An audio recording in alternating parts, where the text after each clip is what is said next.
അമ്മേ നാരായണ, ദേവി നാരായണ, ലക്ഷ്മി നാരായണ, ഭദ്രേ നാരായണ. ഭദ്രകാളി ദേവി.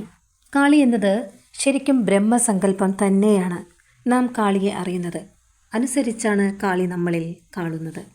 ശരിക്കും കാളി രൂപം ശ്രദ്ധിച്ചു നോക്കൂ. ധാരാളം കൈകളും ഓരോ കൈകളിലും ഓരോരോ ആയുധങ്ങളും. ഉദാഹരണത്തിന് വാൾ, ശൂലം, കുന്തം, സർപ്പം തുടങ്ങിയ അനേകം ആയുധങ്ങൾ. ഇതൊന്നും കൂടാതെ അറുത്തെടുത്ത ദാരികൻ്റെ തലയും രക്തം ശേഖരിക്കുന്ന പാത്രവും, ഇനി മുണ്ടന മാലയും, കരങ്ങളാൽ കോർത്ത പാവാടയും, നീണ്ട നാവും, ചിതറി നിറഞ്ഞ് കിടക്കുന്ന ആ തലമുടികളും, ചലനാത്മകമായ പാദങ്ങളും. ഒരു പാദം സാക്ഷാൽ ശ്രീ പരമേശ്വരൻ്റെ മാറത്താണ്. അങ്ങനെ ആ മഹാദേവൻ്റെ നെഞ്ചത്ത് തൻ്റെ പാദം വെച്ച് നിൽക്കുന്ന ആ ഭദ്രകാളി തത്വം എന്താണ്? കാളിയമ്മയുടെ നിറം നോക്കൂ. കടും നീലയും കറുപ്പുമാണ്. ഈ രണ്ട് നിറവും നിഗൂഢത, അനന്തത എന്നിവയാണ് സൂചിപ്പിക്കുന്നത് അല്ലേ? കടലും നീലാകാശവും ഇതിന് ഉദാഹരണമാണ്. അതുപോലെ തന്നെയാണ് കാളിയമ്മയും അനന്തതയുടെ പ്രതീകം തന്നെയാണെന്നാണ് അർത്ഥമാക്കുന്നത്.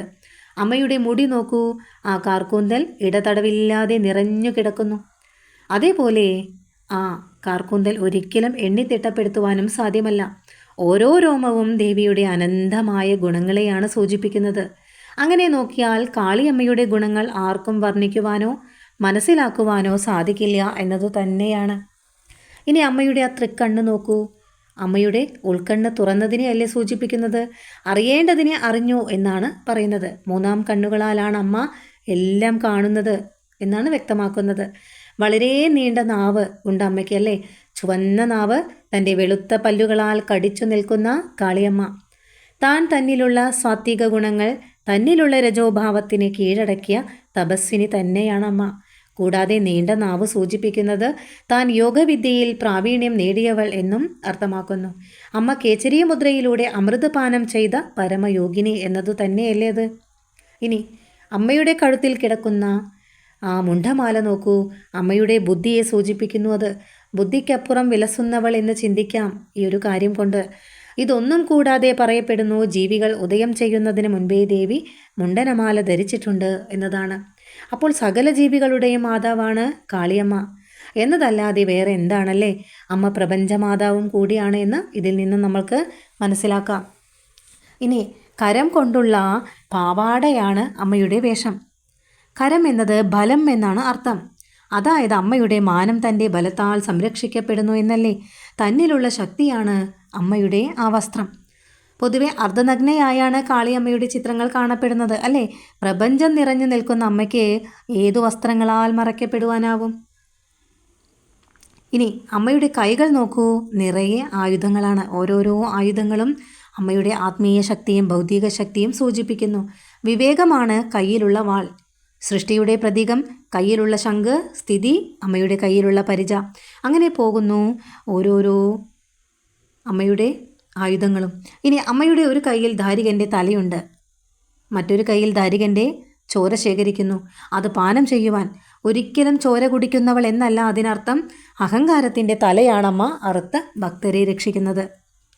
എപ്പോൾ അഹങ്കാരം പോകുന്നുവോ അപ്പോൾ അവിടെ നിന്നും അമൃതല്ലേ ഒഴുകുള്ളൂ. അങ്ങനെ നോക്കിയാൽ അമ്മ നമ്മളിൽ നിന്നും ഒഴുകുന്ന അമൃത കുടിക്കുന്ന ദേവി എന്നാണ് അർത്ഥമാക്കുന്നത്.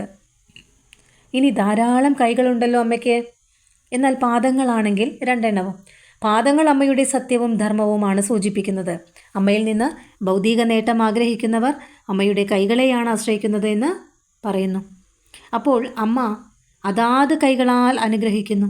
എന്നാൽ സത്യവും ധർമ്മവും മാത്രം ആശ്രയിക്കുന്ന ഉത്തമ ഭക്തർ അമ്മയുടെ പാതാരവിന്ദമാണ് ആശ്രയിക്കുന്നത്. അപ്പോൾ എന്തു സംഭവിക്കുന്നു? അമ്മയുടെ കൈകളെല്ലാം അവനിൽ അനുഗ്രഹം ചൊരിയുന്നു.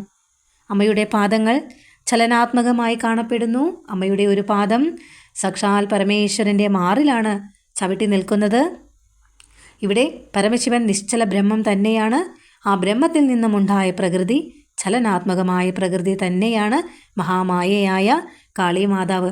ഇങ്ങനെ നോക്കുമ്പോൾ കാളിയമ്മയുടെ തത്വം ശരിക്കും അദ്വൈത ബോധം നൽകുന്ന ഒരു മഹാസങ്കല്പം തന്നെയല്ലേ? അമ്മയായി കണ്ടാലും ബ്രഹ്മത്തിൽ നിന്നുണ്ടായ പ്രകൃതിയായി കണ്ടാലും അത് നമ്മളിൽ ആത്മീയ ഉണർവുണ്ടാക്കുന്നു എന്നത് തന്നെയാണ് ഇതുകൊണ്ട് സൂചിപ്പിക്കുന്നത്. എല്ലാവർക്കും കാളിയമ്മയുടെ അനുഗ്രഹം ഉണ്ടാവട്ടെ എന്ന് പ്രാർത്ഥിച്ചുകൊണ്ട് ഹരേ കൃഷ്ണ, ഹരേ ഗുരുവായൂരപ്പ ശരണം.